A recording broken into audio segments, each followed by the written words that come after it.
Hey you, welcome back to another episode of... So I don't normally watch these kinds of reality shows. I don't know, I tend to just ignore them, right? But I was recently forced to watch this new Hulu reality show called $1 Million Nannies, and it kind of feels like when a little kid is lying to your face, and you just kind of have to play along with it and pretend that everything's true, you know? If you're not familiar, there's a pretty recent new reality show called $1 Million Nanny, in which we follow a bunch of, you guessed it, up-and-coming nannies going to Ibiza to babysit rich people's kids. The premise of the show already sounds really weird, but I feel like it has to be an absolute nightmare of a legal issue to do all this if it was actually real. I mean, first of all, these nannies are all like these weird nanny influencers on TikTok. Apparently they're all pretty big, and that's like what started this. I mean, they even have their own hashtag, Nanny Talk. Wow.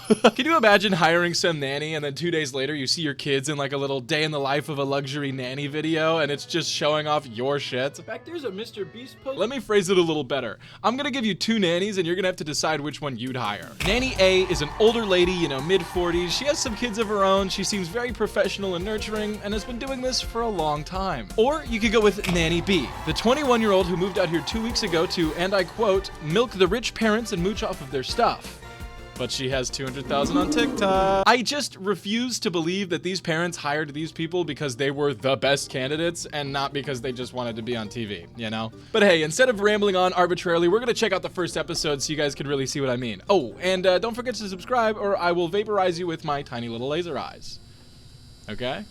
In the high-stakes world of elite nannying, reputation is everything. Connections are currency. Silence can be bought. Jesus, man, are you in a cartel? In the world of elite nannying, mistakes are made. Juice is spilled, crayons are snapped. Like, come on, you're watching someone's kid for a few hours. It cannot be this serious. But now, there's a growing community online where nannies quietly talk in code around their NDAs. Okay, so this is like a big point of this show is that these people all get around their NDAs and they have like a secret second life that they don't show the parents. But wouldn't this make you like instantly unhireable being on the show that's like, yep, guys, I'm actually a really big partier and I hate your kids. I don't think I would hire them. Like if I heard a nanny I hired was putting my kids in their TikToks, I think I would just shoot them. I would shoot them, I think. Hashtag nanny talk, goat nannies DM me. I thought we were babysitting kids. Be careful what you say, because your friend might be the key to your next opportunity. I want to give Jack a shot. Or turn out to be your biggest competition. Bon voyage, bitch. I just want to go. We are barely a minute in and it already feels so weird. I don't know what it is about these shows and doing these like insanely over dramatic intros, but it doesn't work. It really doesn't work. I'm sorry, you're showing me a TikTok of a white lady shaking ass. You cannot be putting Da Vinci Code music on it. It doesn't work like that. But I mean, even the concept of the show has to be fake, right? Like nurses talking in code or like other professions doing these like code talks on TikTok or whatever. You know, it makes sense. It's whatever. But in a profession where you are directly hired by people who are also definitely scrolling on TikTok all the time and could very easily see your shit, I feel like having a TikTok about how you hate your bosses is probably a terrible idea, you know? The rest of the intro basically just shows this girl got 8 other famous nanny talkers. Wow. And got them to join her company in Ibiza where they babysit rich kids for a living. But there's drama. I don't know, man. At least they're competing for jobs instead of just being famous like the Mormon Wives people. But at the same time, the only reason they're on this show is so they can become famous enough that they don't have to do anything and they can just be famous. So it still just feels kind of weird, you know? Also, this intro of the show being them pushing these strollers full of money and dancing on the money and shit and like framing it so noticeably as, we really want to be rich. This is just the easiest way for us to do it. Why would a parent ever sign up for this show? Like, I'm all for taking money from the rich or whatever, but the whole framing is the parents are like the butt of the joke and like constantly being made fun of. I wouldn't want to hire you. I wouldn't want to be a parent on this show. You're treating my kid like a bag of money. That's not cool. After that, we get to meet the cast of the show, starting with the main girl, Leah. Not only do I have a passion for kids, but it's proving to myself that I am enough and that I have what it takes to be successful. You know, I feel like a lot of these shows do these little sob stories. They're like, I just want to prove to myself that I'm good enough. And then you look up these people and she was the nanny for the Kardashians. I don't care. She actually was, by the way. That's a real thing. She was really the nanny for the Kardashians. Oh, we get to meet more of them, though. You know, you've got Mitchell. He's the best manny in the Midwest. That's what they call them. Olivia is, you know, the rich girl boss. You have to go to college and you have to be a doctor. The ideal image that your families want, that just wasn't me. Lady, you're a babysitter. You know, you've got Sydney, the badass who takes shit from nobody. We've got all the archetypes of what you'd want at a reality show. It's almost like the producers just assigned them personalities before the show started. When you are dealing with the top 1%, it is hard and it's super freaking stressful. But who knows? Maybe after this summer, they could be like, hey, you want to move here and work with us full time? Like, you never know. The opportunity. You're such a boss. I know that's like the best case scenario for a job like this, right? Like you want to be brought on full time. But also, this is just a general question. Wouldn't you be working with them for an absolute maximum of 13 years? I mean, do people really have nannies for teenagers? I feel like at that point, you just kind of fire them. Well, I guess there was Jessie. Also, what happens if you're working for them full time and then this show finally comes out and they watch the episodes and they realize that you've been calling them terrible, horrible parents for the last 2 years? Probably not a great look to be on the show, you know? Anyways, the first task of the day for these people is interviewing with the Gerberdis, some super rich dentist family that probably kills people on the side. I mean, look at that house. But I do think this is where the show starts to get a little more interesting, because if you thought the nannies were weird, the families just scare me, man. That's why we need a nanny. Where's the nanny? So this is the girl's mom, I think. I don't know why she's here, but she always is. You have to pay attention to everything. Bye. Thank you so much. Thank you for coming. That's not good. You have a very handsome husband, okay? You have to be careful. You have to be careful. You have to pay attention. She's talking to her like one of those evil court advisors to the king, you know, constantly whispering in her ear like, "They're trying to trick you, Your Highness. They're trying to trick you. Take what's yours. You must stop them at once, Your Highness. Stop them." Requirements. Sing lullabies with care and precision. That sounds pretty simple. Maintain a demure presentation. They learned that word from TikTok, but whatever. Yeah, it's still fair enough. Whatever. Must match the family's daily aura. What does that mean? Yeah, dude, we had to fire our nanny. She had zero fucking motion. No. Absolutely no aura. What? Dude, she didn't even know how to money spread, dude. What?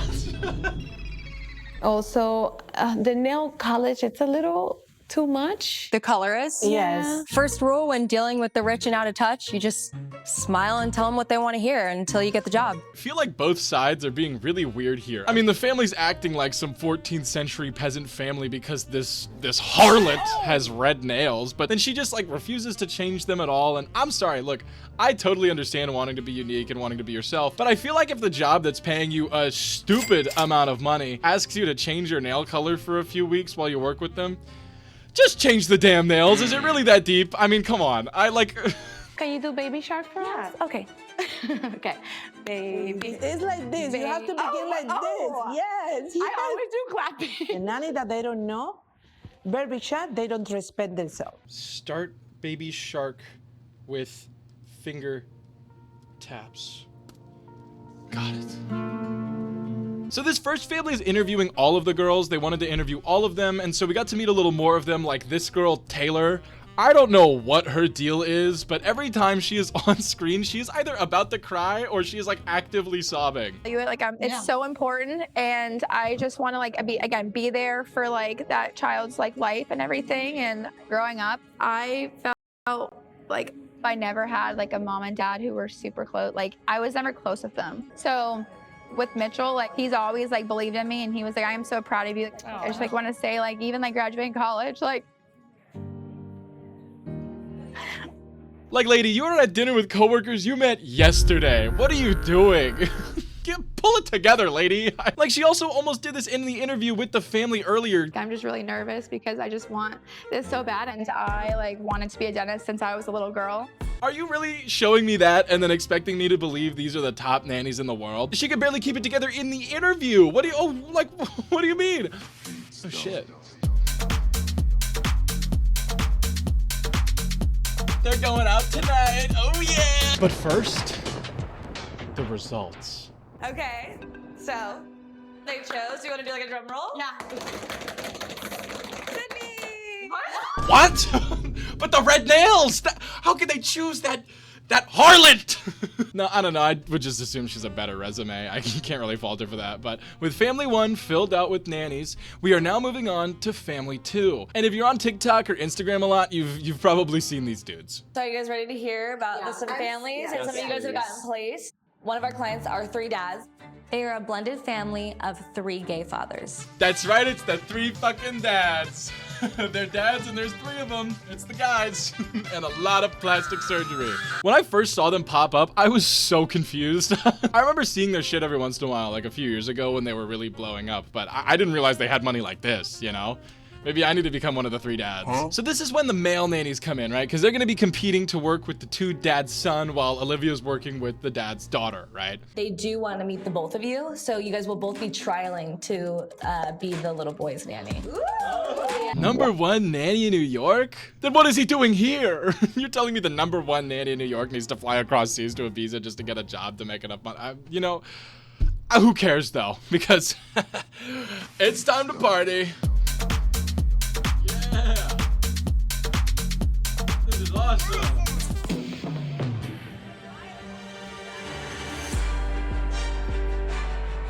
I am honestly shocked with Leah. Wait, what? I've definitely clocked the fact that Leah, she is the most shit-faced one at the club. Leah, no. No, like, the girl was putting a fucking cone on her. Like, be fucking for real. No, what? You can't take her anywhere. I'm gonna let her have her one big night out, but I'm gonna need her to reel it in because I'm now a little bit nervous for the rest of the summer. No, like, the girl was putting a fucking cone on her. Like, be fucking for real. I love to have fun, and that's not the first time I've had a traffic cone on my head. Why are they all talking about the traffic cone like she executed some guy in the bar? They're all like, a traffic cone? On your head? Leah!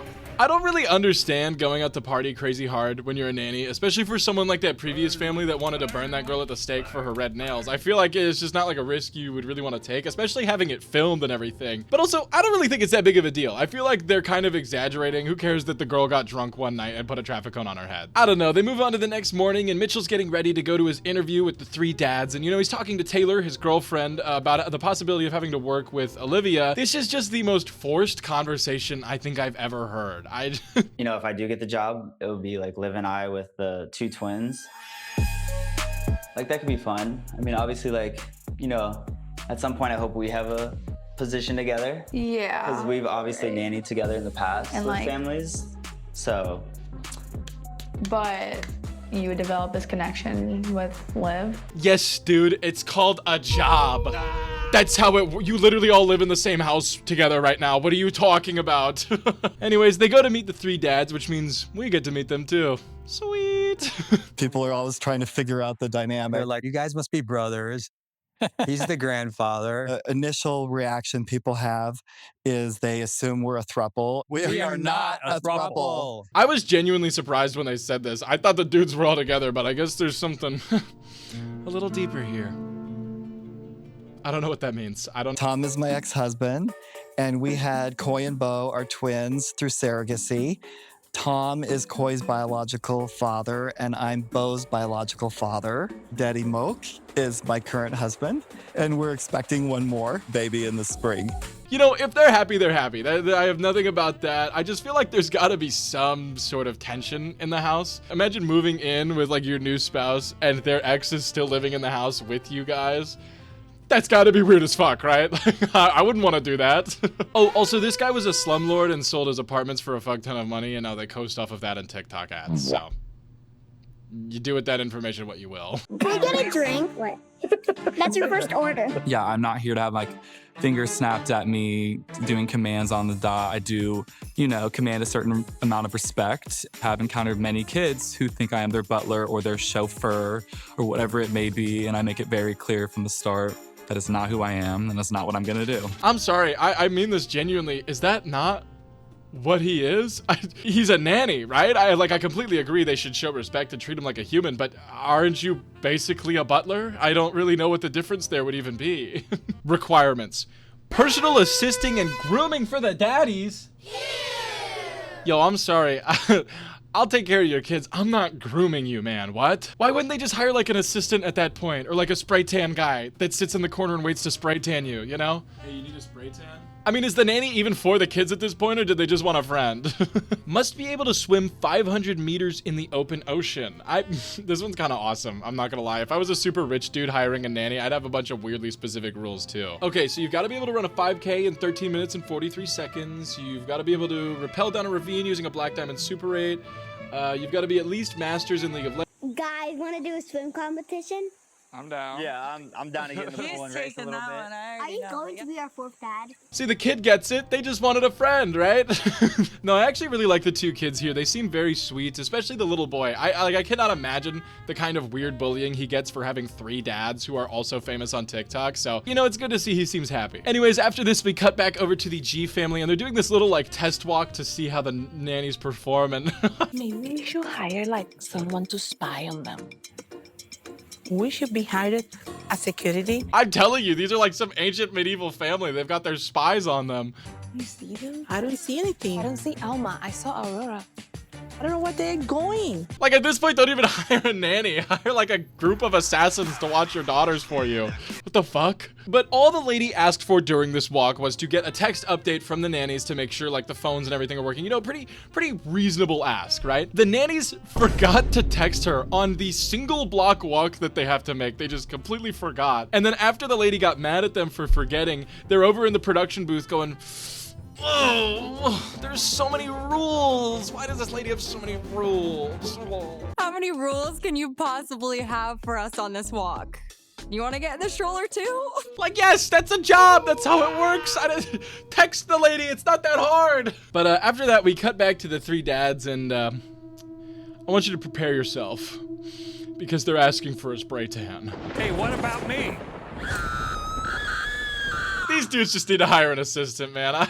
I mean, look, if I needed the job, I'll get down and dirty, you know, whatever, right? But like, come on, man, this is not what you are paying them for. Later in the night, they end up choosing Mitchell over Jack, and oh my God, he is whining about it like a little girl. He's just sitting in the car like, you know, I never lose. But while he's saying all of this in the car, Mitchell is sitting 1 seat over, just sitting there like, I never lose. I never lose. How could you get the job over me? You're not even good. Like, I really thought it was fine because you suck. They all head back home and they start drinking late into the night. You know, everybody's partying, everybody's having a good time. But then out of nowhere, Leah drops a bombshell. I talked to Dad. Real. What did Leah just say? What? No, okay, it's not that big of a, I don't know. It's kind of a crazy thing to admit to, though. I feel like, especially if you're running a top 1% nanny company, you probably shouldn't tell other people that you slept with one of the dads. She was an LA nanny. That might have helped her career. But yeah, after this bombshell, the rest of the show is basically just everyone arguing about the dad situation with Leah. You know, more forced drama, more that one girl crying at every opportunity she gets. Just typical reality show stuff. I know I'm not the target audience for these shows, and I get the appeal of reality TV being like messy and ridiculous or whatever, but this just feels so much more manufactured than usual, you know? Like, I wouldn't be surprised if Leah never even had sex with a dad and she just said that shit for the camera. At the end of the day, I just think if you want to watch real TV, you should watch something good, like Dog with a Blog. Okay, I'm sorry. That's all the time I have for whatever that show was. Thank you to the Patreon. You guys are great. But with that being said, my name is Prisk. Reggie's back there. And if you need me,